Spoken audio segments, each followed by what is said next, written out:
ਸਤਿਨਾਮ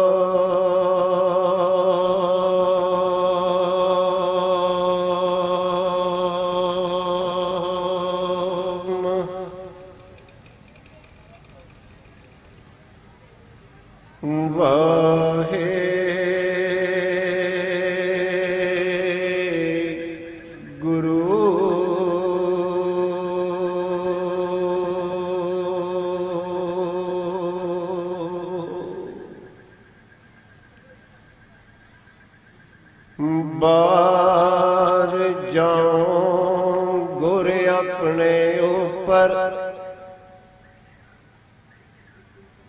जिन हर हर नाम दृढ़ाया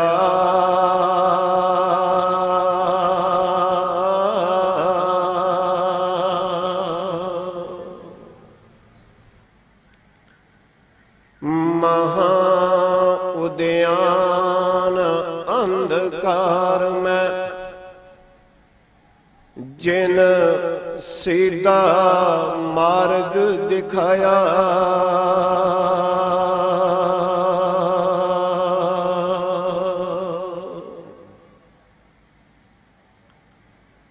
दिन रात चानन चाओ उपजै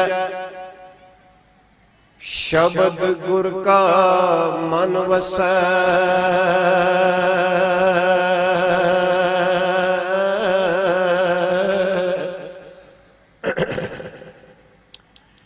कर जोर गुर पै कर बेनंती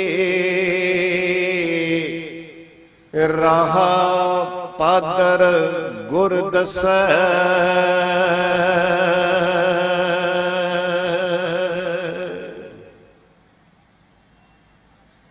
साहिब बरकत साहिब इकबाल साहिब कमाल साहिब जलाल रोशने चिराग मुर्शदे कामल नूरे नजर बर्दो आलम शाह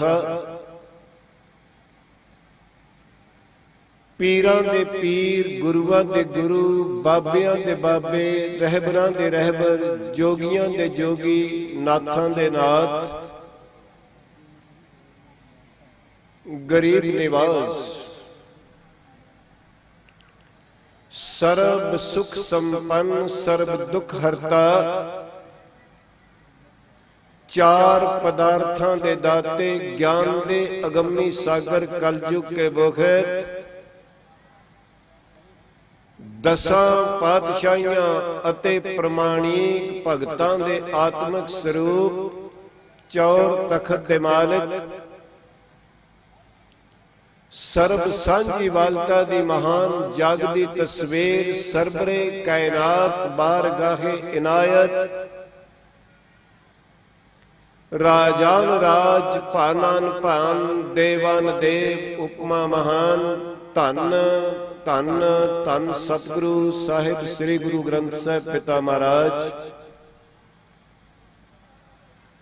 जिहदी पावन पवित्र गोद दे अंदर परमेश्वर दे बख्शे हुए इस जन्म नू जीवन की जुगत विच ढालण वास्ते जुड़ बैठी गुरु सवारी सत संगत अपनी मुबारक पवित्र रसना तो नासरू मंसूर एजदी मंजूर हकरा गंजूर जुमला फैज़े नूर फायजुल अनवार काशफुल असरार बेकसारा यार कादरे हरकार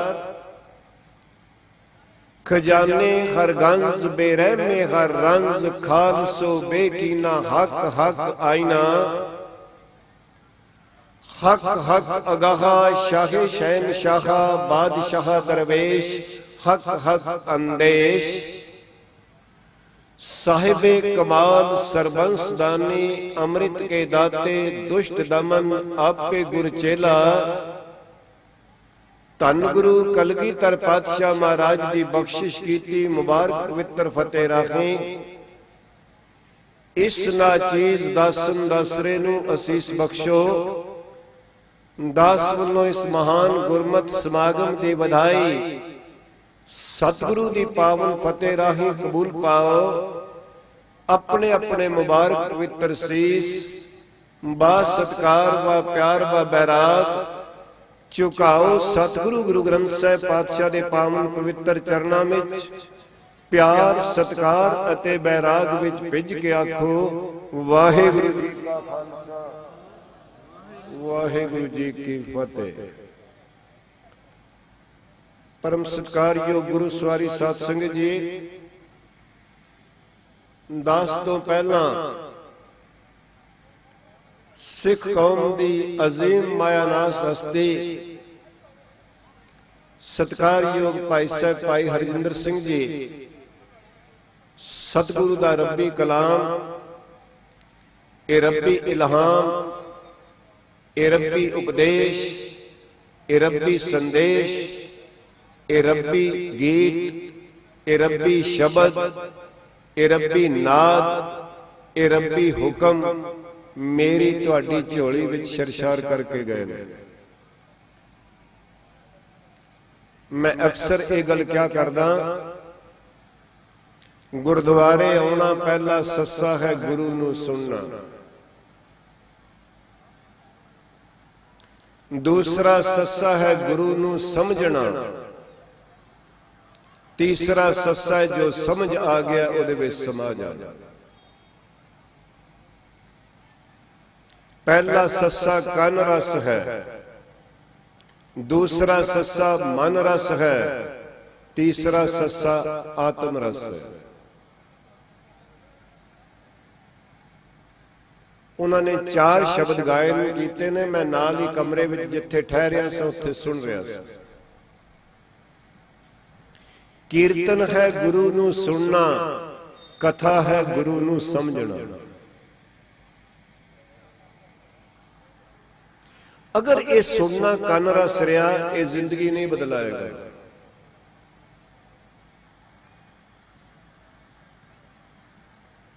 मैं आप जी के चरणों में बेनती करता हूं, जाग जो गा के गए ने मैं केवल ओदे ते पूरना पाना है आप जी के दसे समय मुताबिक।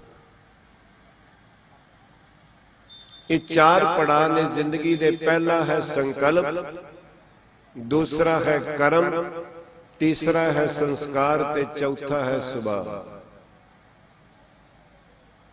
जिंदगी भावें किसी पक्ष की होवे, भावें राजनीतिक होवे, भावें समाजिक होवे, ते भावें परिवारिक होवे, ते भावें आर्थिक होवे, ते भावें परमार्थिक होवे, इन्हां 4 पड़ावां विचों निकलदी है।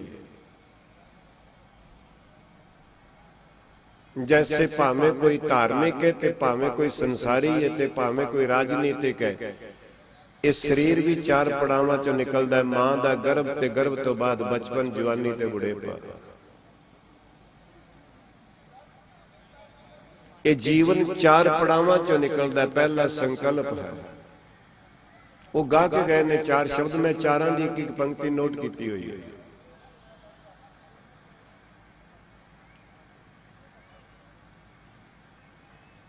पहला है संकल्प, ते संकल्प तो कर्म जन्म लैंदा है। कर्म संस्कार बनता है, ते संस्कार सुभाव बन जाता है। फिर मैं बेनती करा, कर्म करना पैंदा है, सुभाव हुंदा है, करना नहीं पैंदा। ज्ञान सुते सिद्ध है, भगती करनी पैंदी है। कर्म करना पैंदा है, सुभाव सुते सिद्ध है। इनू मैं होर सौखा कर दिया। याद रखना भाई इंद्रजीत सिंह, शायद तुसीं जे शुरू तो बैठे हो, मैं सुन रहा सो एक पंक्ति कह के गए ने बाणी दी, ज्ञान कारण कर्म अभ्यास, ज्ञान भया ता कर्म है नाश।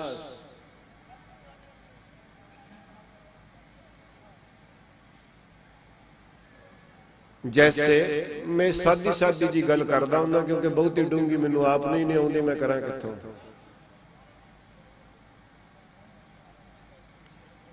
ये 4 पड़ाव ने। पहला विवेक है, दूसरा बैराग है, तीसरा भक्ति है, चौथा ज्ञान है।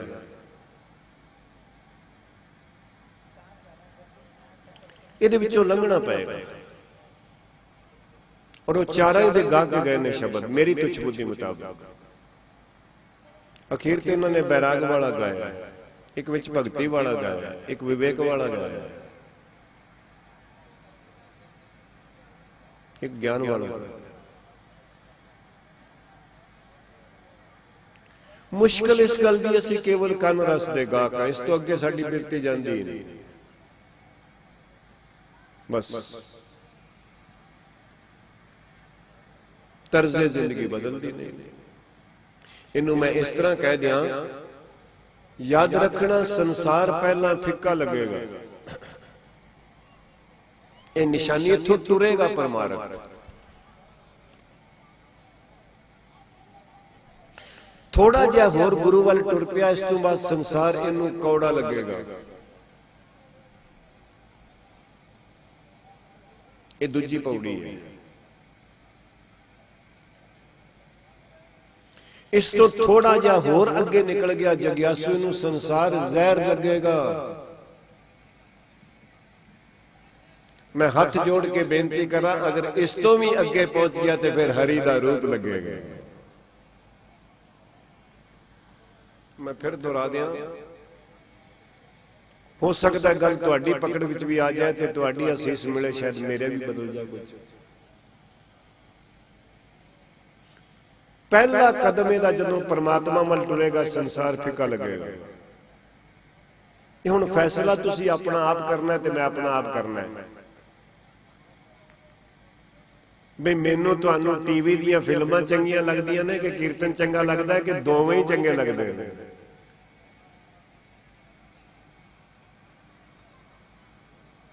ਸੀਰੀਅਲ ਚੰਗੇ ਲੱਗਦੇ ਨੇ ਕਿ ਕੇਵਲ ਕੀਰਤਨ ਚੰਗਾ ਲੱਗਦਾ ਕਿ ਦੋਵੇਂ ਹੀ ਚੱਲਦੇ ਨੇ, ਸਵੇਰੇ ਉਹ ਚੱਲਦੇ ਨੇ, ਸ਼ਾਮ ਨੂੰ ਉਹ ਚੱਲਦੇ ਨੇ? ਇਹ ਫੈਸਲਾ ਤੁਸੀਂ ਕਰਨਾ ਹੈ ਆਪਣਾ। ਤੂੰ ਖੁਦ ਬਾ ਮੁਨਸਬ ਸ਼ੁੱਧ। ਇਹ ਬੰਦਾ ਦੂਜੇ ਕੋਲੋਂ ਲੇਬਲ ਲਵਾਉਂਦਾ ਫਿਰਦਾ, ਇਹ ਬੜਾ ਗਿਆਨੀ ਹੈ, ਇਹ ਬੜਾ ਕੀਰਤਨੀ ਹੈ, ਇਹ ਬੜਾ ਕਥਾਵਾਚਕ ਹੈ, ਬੜਾ ਪਾਠੀ ਹੈ, ਬੜਾ ਸੰਤ ਹੈ। ਆਪਣੇ ਆਪ ਨੂੰ ਪੁੱਛਿਆ ਕਰ, ਮੈਂ ਕੀ ਹਾਂ? ਕਿਉਂ? ਯਾਦ ਰੱਖਣਾ, ਦੂਸਰੇ ਕੇਵਲ ਐਸਟੀਮੇਟ ਲਾ ਸਕਦੇ ਨੇ, ਪਰ ਆਪਣੇ ਪ੍ਰਤੀ ਬੰਦਾ ਐਕੂਰੇਟ ਹੈ। Estimate always may be minus, may be plus. ਜਾਂ ਤੇ ਜਿਹਨੂੰ ਜੋ ਸਮਝੋਗੇ ਉਹਦੇ ਨਾਲੋਂ ਬਹੁਤ ਅੱਗੇ ਹੋਏਗਾ, ਜਾਂ ਜਿਹਨੂੰ ਜੋ ਸਮਝੋਗੇ ਉਹ ਜਾਂ ਨਹੀਂ ਹੋਏਗਾ। ਸਤਿਗੁਰੂ ਦੇ ਬੋਲ, ਨਾਨਕ ਪਾਰਖ ਆਪ ਜਿਨ ਖੋਟਾ ਖਰਾ ਪਛਾਣਿਆ। ਇਹ ਆਪਣਾ ਪਾਰਖ ਆਪ ਹੈ। ਤੂੰ ਆਪਣੇ ਅੰਦਰੋਂ ਪੁੱਛ, ਤੇਰੀ ਅਵਸਥਾ ਕੀ ਹੈ? ਤੇਰੇ ਅੰਦਰ ਸੰਸਾਰ ਦੀ ਕਸ਼ਿਸ਼ ਕਿੰਨੀ ਹੈ ਤੇ ਨਿਰੰਕਾਰ ਦੀ ਕਿੰਨੀ ਹੈ? ਬਿਲਕੁਲ ਰੇਸ਼ੋ ਗ੍ਰਾਫ ਬਿਲਕੁਲ ਅੰਦਰ ਸਾਫ਼ ਹੈ। ਬਿਲਕੁਲ ਆਪਣੇ ਅੰਦਰ ਪੁੱਛ, ਵਿਕਾਰ ਤੇਰੇ ਤੇ ਹਾਵੀ ਕਿ ਤੇਰੇ ਤੇ ਬਿਰਹਾ ਸੁਲਤਾਨ ਹੈ ਕਿ ਸ਼ੈਤਾਨ ਸੁਲਤਾਨ ਹੈ? ਹੋ ਜੇ ਟਾਈਮ ਹੋਇਆ ਮੈਂ ਤੁਹਾਡੇ ਨਾਲ ਵੀ ਗੱਲ ਕਰਾਂਗਾ। ਜਦੋਂ ਬਿਰਹਾ ਸੁਲਤਾਨ ਹੈ ਤੇ ਫਿਰ ਕੀ ਹੈ, ਤੇ ਜਦੋਂ ਸ਼ੈਤਾਨ ਸੁਲਤਾਨ ਹੈ ਅੰਦਰ ਫਿਰ ਕੀ ਹੈ?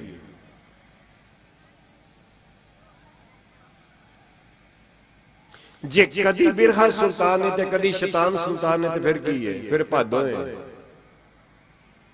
ਹਾਲੀ ਦੋ ਚੰਗੇ ਲੱਗਦੇ। ਜੇ ਕੀਰਤਨ ਵੀ ਸੁਲਤਾਨ ਹੈ ਕਦੀ ਤੇ ਗਾਣੇ ਵੀ ਸੁਲਤਾਨ ਨੇ, ਫਿਰ ਕੀ ਹੈ? ਜੇ ਫਿਲਮਾਂ ਵੀ ਸੁਲਤਾਨ ਨੇ ਤੇ ਸੀਰੀਅਲ ਵੀ ਸੁਲਤਾਨ ਨੇ ਤੇ ਸਵੇਰੇ ਨਿਤਨੇਮ ਵੀ ਸੁਲਤਾਨ ਨੇ, ਤੇ ਫਿਰ ਕੀ ਹੈ? ਫਿਰ ਕੀ ਹੈ? आओ गुरु कृपा करे,